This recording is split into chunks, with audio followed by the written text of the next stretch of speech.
You know why I'm here. Ain't gonna be no peace. This is our chance to take that white boy out for good. Tommy gonna be coming for your ass like the Terminator. Take him out. Oh, he'll be taken out. We gotta put the living before the dead. This is it! We looking at an all-out war. Question is, what side you wanna be on? Now, today we're going to be talking all things Episode 9, the Episode 9 trailer for the final season of Force, which is going to be the start of the war. Gary Lennon has teased that this episode will be a heartbreaker, so it definitely looks like we may be losing another big player in the world of Force, that may even perhaps top JP's death. The bloodbath definitely has already begun, especially after the events of Episode 8, JP's death, Jannard killing Tommy's brother. All hell is about to break loose, and no doubt we're all excited to see how it unfolds. And then potentially the call to Tariq St. Patrick. There definitely is a lot to dig into when it comes to this trailer, from the fallout of Jannard killing JP and also King Kilo. Tommy will be on the hunt for revenge, so will D-Mac. Players and crews are also going to have to pick a side because there will be a huge test straight down the middle of the coalition. We know which team Shanti and Miguel are on, but what about the rest of CBI? Jannard and Diamond are going to be making a play with Roberto Ortega, who will finally be released thanks to AUSA Seng. And that's another problem entirely that Tommy has that hasn't even been shown in this particular trailer. Bobby DeFranco and law enforcement. He's going to have to protect himself as well as his family. It's an action-packed trailer with a lot to dig into, so as usual we will be running through all the trailer scenes and a couple of extra scenes that I do think will match up to Episode 9 based on previous trailers and teasers. But first up, the title and synopsis. Now, the title of Episode 9 is War Requiem, and the synopsis reads: Revenge, new alliances and dangerous secrets collide, leaving everyone to fight dirty in a game with deadly consequences. Now, in terms of the episode title War Requiem, the term is a powerful choral composition by Benjamin Britten, with the theme being denouncing war, honouring fallen soldiers, but also calling for peace and forgiveness, which I think pretty much sums up where we are at this moment in time heading into Episode 9. There's going to be a classical musical feel to the war of Episode 9, which is kind of fitting to who JP was as a character who was more about jazz. He did an interview with Nigeria on Big Gold Belt Media where he spoke about the difference between his character and other characters on the World of Power, and I would highly recommend giving it a watch or a listen. It certainly will open your mind up to who JP was as a character, so I will leave that interview down below in the description section. But I do feel like there will be kind of a orchestral vibe to Episode 9 based on the episode title, where Miguel and Tommy seem like they're bursting in on CBI at the church. War is no doubt on the horizon, they have to honour the fallen brothers like JP, but on the other side we may even have some people looking for peace and forgiveness. But just like Tommy mentions in the trailer for Episode 9, there certainly ain't going to be no peace. In terms of the synopsis, I do think we're in for a huge shock, I really do. Something that we're not expecting and something that we may not have even thought of. There are a lot of people looking for revenge at this moment in time. That goes for Tommy all the way to Bobby DeFranco from law enforcement. We've got new alliances forming, especially with Tommy, Miguel and Shanti, Jannard and Diamond with Roberto Ortega, and they are also warning everybody is going to be fighting dirty in a game which will have deadly consequences. So I do expect maybe more backstabbing, people playing games, because we are entering a territory where it's going to be absolutely chaos in Episode 9 and 10. There's going to be a war in Chicago like they've never seen before, and chaos does create opportunities. Claudia said that way back in Season 1. So I do wonder if someone will maybe kind of sense the opportunity and stab someone else in the back for their own benefit. With that being said, let's get into the beginning of the trailer. You know why I'm here. Question is, what side you wanna be on? Now, this trailer kicks off with Tommy holding a couple of CBI guys at gunpoint. We've got Big Smurf here with Tommy saying, "You know why I'm here." And we as the audience know exactly why. He's coming after CBI because Jannard killed JP. He wants Jannard and he's not going to stop until he gets what he wants. By now, we should definitely all know who Tommy is. When he sets his eyes on someone, when he makes a promise, he definitely will make sure he carries out the promise. And he will get revenge. You can be damn sure about that. Now, the way Tommy operates, we've seen it time and time again. He poaches rival factions and gives crews and players an opportunity too good to turn down. That's what I think he's going to be doing with Big Smurf and some of the other players in CBI, who very well may kind of think, do you know what, fuck Jannard and Diamond. Especially with the way they've been recently moving, with what Diamond did to Big Smurf back in Episode 6, with Jannard back on the product and with Diamond being back on the drink, they're honestly not in control at all. So we've got Tommy asking, what side do you want to be on?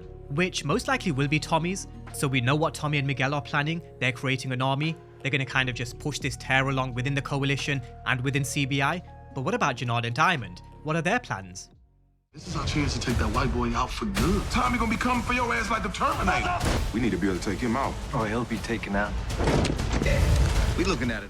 Now with Double J and Double D, we've got Janard mentioning this is their opportunity to finally get rid of Tommy once and for all, with Diamond warning Tommy's about to come for him like Terminator, and he definitely isn't wrong. That you can be 100% sure of. There is no way Janard survives killing JP. Again, going back to the situation with Claudia Flynn, he didn't rest until he avenged Liliana's death. It did take him a season and a half, but when he got his opportunity, it was lights out for Claudia Flynn. Same thing for Janard, the clock is definitely ticking, which is why I think they know they need reinforcements. We all know about the tear within the coalition, and we've also all heard the term, the enemy of my enemy is my friend. So we finally got Roberto Ortega out of prison. It's been a long time coming, but with AUSA saying now the acting US attorney, he was able to make the case go away. We also know he's wanted Tommy dead for a long time as well. That dates back to episode 3 when he killed his uncle. So we now have a couple of people here whose interests do align, just like Shanti, Tommy, and Miguel. However, getting into bed with Roberto Ortega is honestly a death wish in itself. Just ask Miguel. If Janard and Diamond are here to promise that they'll get rid of Tommy Egan for Ortega, or maybe something in return, they have to deliver. Otherwise, they're going to be on the chopping block next. They'll be the ones who receive the Mexican passion flower. Now, this is also another scene that I do believe that matches up to episode 9 with what Janard is wearing. It's probably the Marquez cartel showing their power moves when Janard and Diamond do come to see Roberto Ortega, so definitely just something to keep in mind. I don't think Janard will die at the hands of Roberto Ortega or the Marquez cartel. He will no doubt die at the hands of at least one of Tommy or D-Mac. In my opinion, I do think D-Mac owes him one for shooting him at the end of season 1. He also set him up with the 9/7s, and then in episode 8, he also killed his father, JP. So that definitely would be nice to kind of come full circle with D-Mac killing Janard, but it will be a topic that we do discuss in a bit more detail later this week. Now, CBI are also going to have a few problems in episode 9. We went through Tommy poaching some of CBI's guys earlier in the trailer breakdown, but we have to also remember Janard also killed Jojo and King Kilo, who was the leader of the RDs. And this is no doubt going to cause a big problem with the RDs and the rest of the coalition, because they definitely will be asking questions, that's for sure. Janard shows up at King Kilo's party, they disappear, but only Janard survives? What happened to Jojo and King Kilo? There definitely will be a huge tear within the coalition in episode 9, and if Tommy, Shanti and Miguel can take advantage, now would be the most perfect time. Because CBI are getting weaker and weaker. They've lost the Albanians, they've lost Kendra's business within Southville Prison. Based on the trailer for episode 9, it does also look like the RDs will also be against them. CBI's empire is crumbling, and they have nobody else to blame but themselves.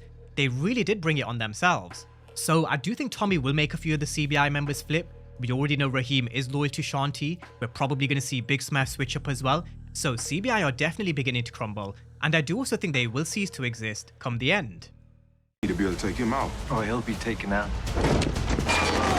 Now, there is a moment in the trailer where it looks like Tommy is in big trouble. He's on the phone, but then in come a couple of members of the RDs. But the way they've pieced this trailer together, I do think these are two complete different scenes. As I've mentioned plenty of times before with these teasers and trailers, when you've only got 1 or 2 seconds worth of clips pieced together, it's very easy to manipulate.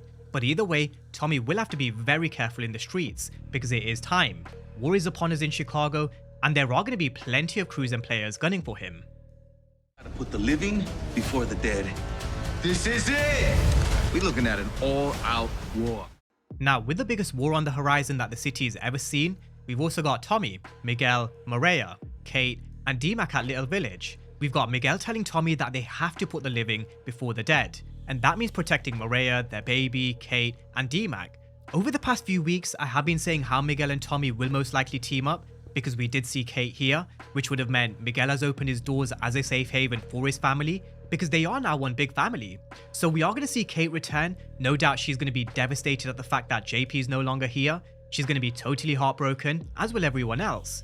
The facial reaction of Maria and D-Mac, everyone will be absolutely devastated. And I do somewhat agree with Miguel, the priority should be keeping their family safe, but at the same time, I do also agree with Kate. Tommy has to make them suffer. Make them suffer. Kate wants them to suffer for what they've done to JP, and so will D-Mac. We've got Tommy mentioning, this is it, which is probably them going to war and making their move on Janard and CBI. So going to war, Tommy will have Miguel by his side and D-Mac. They're going to be bursting into this church, all guns blazing, which is where I believe that Janard and Diamond are as well. Because we have no idea who could be having this back right now. Now, they have no idea who Tommy has by his side and who he's working with, and they also know to never underestimate him. One person that we know that they have within CBI at this moment in time is Raheem. Maybe he's feeding information on CBI's moves, their whereabouts, they're making an alliance with Roberto Ortega, and that being fed back to Shanti, which is then given to Tommy and Miguel. Tommy may also be able to flip Big Smurf and maybe get the upper hand, maybe get some information from Big Smurf. So we are going to see the shootout, we're going to see hella bodies dropping in episode 9. Tommy and Miguel seem like they've got the jump on CBI, so one soldier at a time, they will be getting closer to Janard and Diamond, and completely destroying the brothers and CBI forever. Now we do also have to remember Shanti is also in the frame. We've got her pictured at Little Village at Miguel Garcia's, and even though she is a character who is Team Tommy at this moment in time, honestly I'm not 100% sure on what Shanti's long-term intentions are, because an all-out war does kind of benefit Shanti. Tommy's had no choice but to agree for Shanti to meet Che, so we may see that in episode 9, and based on the synopsis, just circling back around to the secrets element, we know Shanti has been dropping a lot of breadcrumbs ever so slowly to kind of just cause chaos in Chicago. She's been dropping secrets over the past 2 episodes in episode 7 and 8, she's kept her role in things very quiet, so I do think we need to keep tabs on whether Shanti can be trusted, which I think if you have to ask the question whether you trust someone, I think you probably already have the answer, until they prove you wrong. So let's hope Shanti does prove us wrong, and she is someone that Tommy can trust. But what really kind of just sticks out to me is what Gary Lennon said prior to season 3. She doesn't kind of fill the void of Liliana by any stretch. He does respect her hustle, but her not filling Liliana's void by any stretch. We know Liliana was a character that Tommy was able to trust. With Shanti, again, does Tommy really 100% trust her? I personally don't, but let's wait and see. Now, as I mentioned, we've also got Che in episode 9. He's a character who I do expect to survive come the end of Force. He's not on my death predictions at this moment in time, but he certainly won't be happy that there's a huge war brewing in the streets of Chicago. He's warned Tommy before that he wants peace, same with Miguel Garcia, he warned him not to step to the Marquez cartel, and he simply just didn't have the army to back it. I do think they are close to building that army in episode 9, so let's see whether they get the kind of green light from Che, which I don't think matters too much anyway. Janard just killed Tommy's brother, he killed JP, so it definitely is on, whether they get the green light from Che or not. But he is very similar to Dean Tippett from Raising Kanan. He doesn't like noise, he doesn't like the attention of law enforcement, he wants things to be cordial in the streets because he's not playing in bodega money, he's dealing in Amazon money. He doesn't want anything affecting his organization and his cash flow. And just circling back around to the Shanti point, again, I really do hope she does prove us wrong and she really is Team Tommy. But would you honestly be surprised if she does let more secrets spill as all this chaos unfolds in Chicago? That would then allow her to take control over Chicago herself under Che. Honestly, I would not be surprised one bit. Again, I hope she does stay loyal, but history has proven otherwise with this type of character, so definitely just something to keep in mind. Now, where does Vic come into the equation in episode 9 and 10? Bobby DeFranco grabbed him in episode 8, but it is kind of hard to just think where he even fits into the storyline now that Stacey Marks is dead. Tommy and CBI are at war, we've got Roberto Ortega released from jail, there's a huge tear within the coalition, new alliances forming. Vic, in my opinion, is basically useless if I'm going to be totally honest, and he probably does need to be killed off. I think it's been a long time coming, because well and truly, what use is there for him in episode 9 and 10? Maybe the envelope could be something that he's able to give to Bobby DeFranco, maybe that's something, potentially, but well and truly it should be the end of the road for Vic the Snitch, but we know Power, let's see if they have any kind of twists and turns. For example, that envelope reappearing from episode 1, because I'm sure they've probably got something planned completely out of left field. But that's a wrap for where we are heading into an all-out bloodbath in episode 9 and 10. Revenge is definitely needed. Janard will definitely get what's coming to him, I have no doubt. It's just a matter of whether Tommy pulls the trigger or whether it's DMAC that pulls the trigger. I personally think it will be DMAC. CBI have also got their coalition, they're on the verge of their collapse. I expect that to completely break in episode 9, and that will give Tommy, Shanti and Miguel an opportunity to take Chicago for themselves. But, just like the synopsis teased, there will be some secrets colliding, which does leave everybody playing a dirty game. And we all know what Shanti's game was before. Something to definitely keep in mind, there will be dirty games being played in episode 9 and 10, so let's see what they are. With that being said, drop all your thoughts down below in the comment section on all things for the trailer for episode 9, and as always, thank you guys for watching, and I'll see you next time.